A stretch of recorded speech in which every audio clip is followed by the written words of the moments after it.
Hello दोस्तों, ONGC का review करेंगे, डिटेल में बिजनेस को समझेंगे। All time high net profit हुआ है, उसके बारे में हम डिटेल में समझेंगे। फ्यूचर का जो बिजनेस है उसको भी जानेंगे।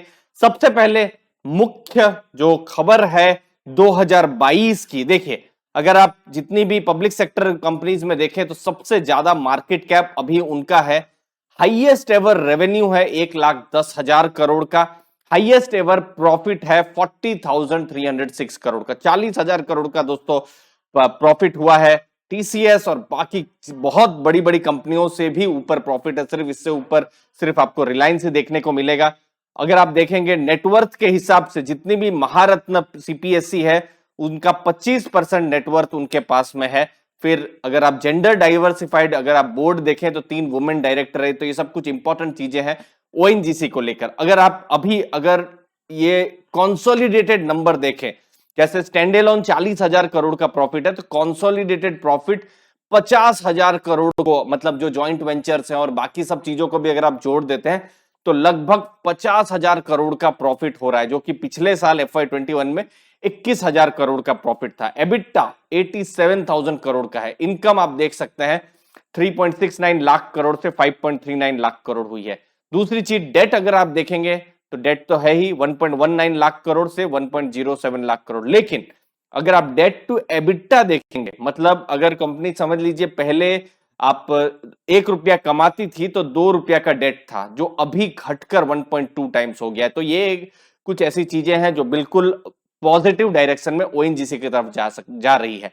फिर डेट टू इक्विटी रेशियो 2017-18 में 0.48 था, फिर 19-20 में 0.52 और अभी आप देखेंगे अगर आप 5 साल का अगर आप देखते हैं तो एकदम हिस्टोरिकली एकदम लो लेवल पर डेट टू इक्विटी है, 0.38 में है। तो ये भी एक चीज है कि डेट जो है कंपनी का कम हो रहा है।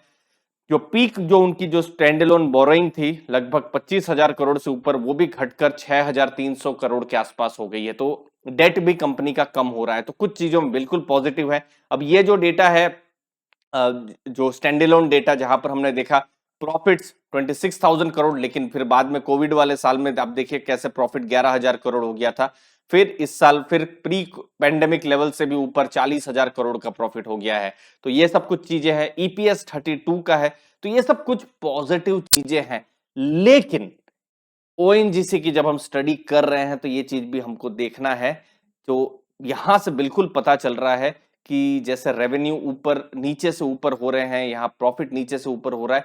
तो यहाँ बहुत हद तक क्रूड या ऑयल के प्राइस पर बहुत हद तक परफॉर्मेंस डिपेंडेंट होता है। अभी तो देखिए क्रूड का प्राइस ऊपर है।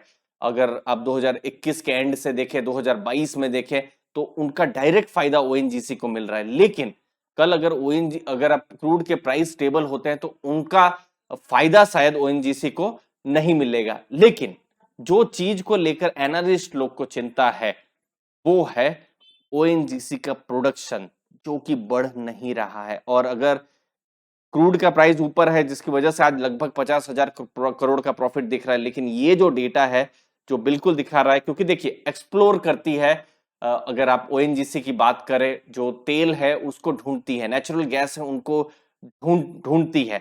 तो यहां पर देख सकते हैं ये 50 मिलियन बैरल जो था, 50 मिलियन बैरल टन जो थे, ये उतना उन्होंने प्रोडक्शन किया था, जो अभी घटकर 43 मिलियन टन हो गया है।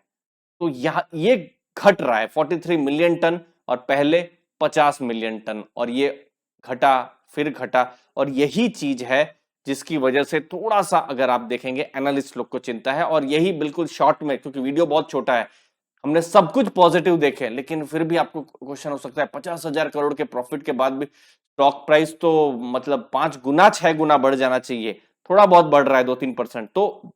तो ये एक चीज है कि उनका जो फिजिकल परफॉर्मेंस है वो नहीं बढ़ रहा है। अभी जो प्रॉफिट्स आ रहे हैं वो तेल के दामों के लिए आ रहे हैं, और ये चीज को इन्वेस्टर्स को जानना है जब वो इन्वेस्ट कर रहे हैं।